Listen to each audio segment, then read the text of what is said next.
So, how do you feel your team's performed so far?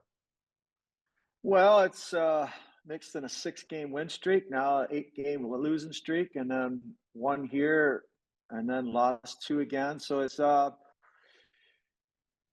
would say the games that we've lost a lot of one-goal games in the last 10 here, so that's kind of been discouraging.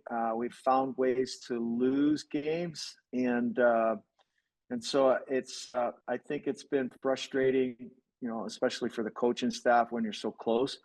Um, I think if I were to kind of take a step back and really look at how the team's playing, I think I'm happy with how the team's playing.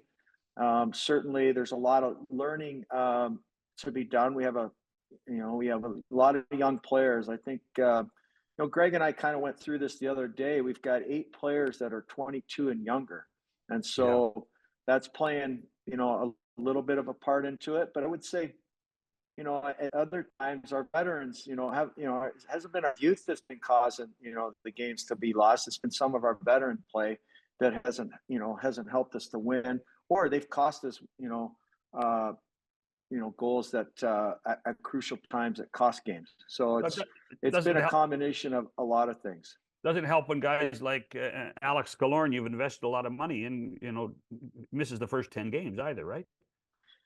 It's kind of been it's funny. We've got Trevor Zegras on the injured, IR. We got Jamie Drysdale since the second game of the season's on IR.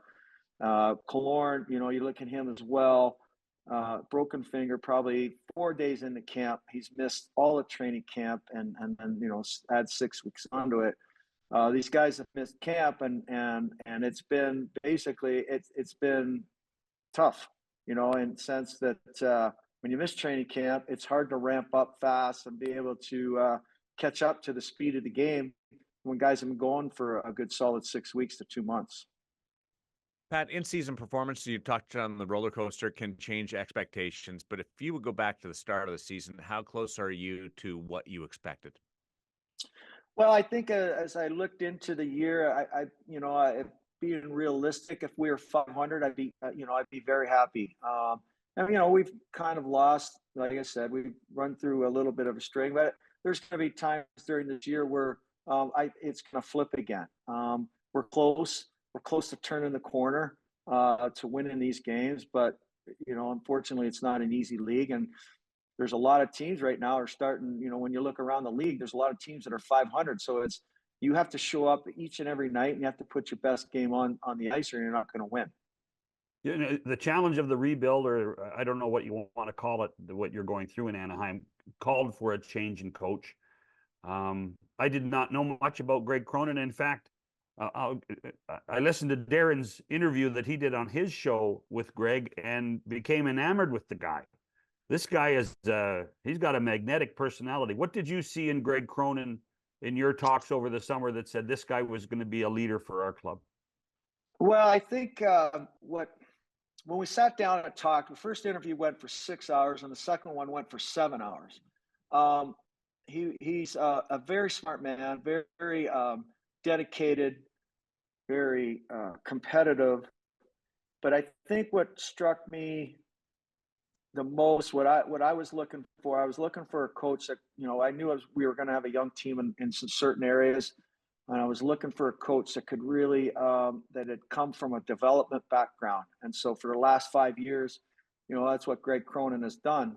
He's been, in the development state, coaching in Colorado in their farm team. So looking at his processes, looking at the detail of how he teaches really struck me.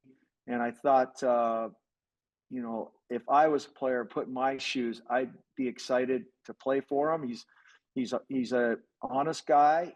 He's going to hold you accountable. He's not going to let you any standard of the team culture slip. And so there isn't anybody who hasn't escaped, Greg Cronin's tutelage when it comes to video sessions. So it's everybody has been a movie star at some point in this year. I was impressed or surprised with how much X's and O's were involved in that first meeting. Very little. It was more conversation. There's conversation, yeah. More, we got to the X and O. I wanted to understand what made him tick, what made him drive. Um, and it was, like I said, I was really interested. You know, he's dived into the psychology of what drives players, what makes them tick. So there's a lot of things that really caught me by surprise, and I became more fascinated with as the meeting went on. So, and trust me, 6 hours flew by. You know, I could never say that about any meeting, but 6 hours flew by, and I looked at the clock and said, "I got to get out of here. I got to drive back." Anyway, so and so I said, "Well, we'll talk again." And so the next one was even longer. Anyway, and I said, I looked at the clock again. I said, "Okay, I got to go home now." Anyway, so it was good. It was very fascinating. I think the video that he brought along the second meeting really showed me the detail, and he tapes practices, so he you can't take a practice off either. So or else if it's one of those days, he's going to show you your effort in practice. So you can't hide. There's no hiding. And I think that was unique for me. On a lot of different levels. And so there's just so many things that I really loved about him. Have you ever heard of a coach recording practice and using it as the video tool and reinforcement with the players? I haven't. Not till Greg Cronin. No. Yeah. And he told me, he says, I used to do it with the Eagles in Colorado. I did it all the time. And he showed me some of his teaching sessions with different players. And I said, holy cow. Like I said, our guys are going to love this. They haven't seen or been taught this sort of detail, with not only forechecking, just different fundamental skills that you need to know and be able to, to defend at the NHL level. One of the things in meeting him, when Anaheim played in Edmonton, he spoke about the challenges of trying to get leadership out of veteran players that have never really, truly been leaders. He talked about Fowler. He talked about Silverberg, that this is a team that didn't lead by that style. And he said that was one of his biggest challenges. But where would you put him? Is he 50% motivational, 50% tactical? Where would you put his numbers? It's a tough one in the sense of percentage. I would say it's probably 80% honesty, and I think that,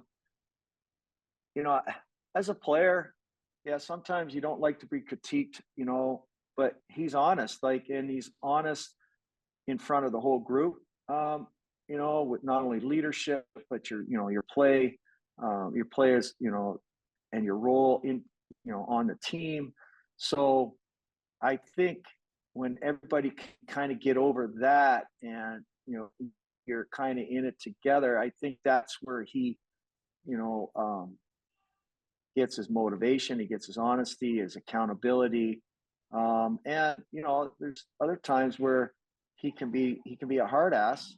Other times he's not, he takes a more practical approach, and in where the sense where he looks at different ways of motivating you in a different way, not necessarily doesn't have to be yelling and screaming. There's just that he finds out what motivates you and starts pushing those buttons.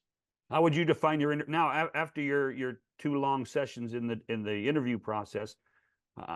How do you interact with him on a daily basis, or is it daily?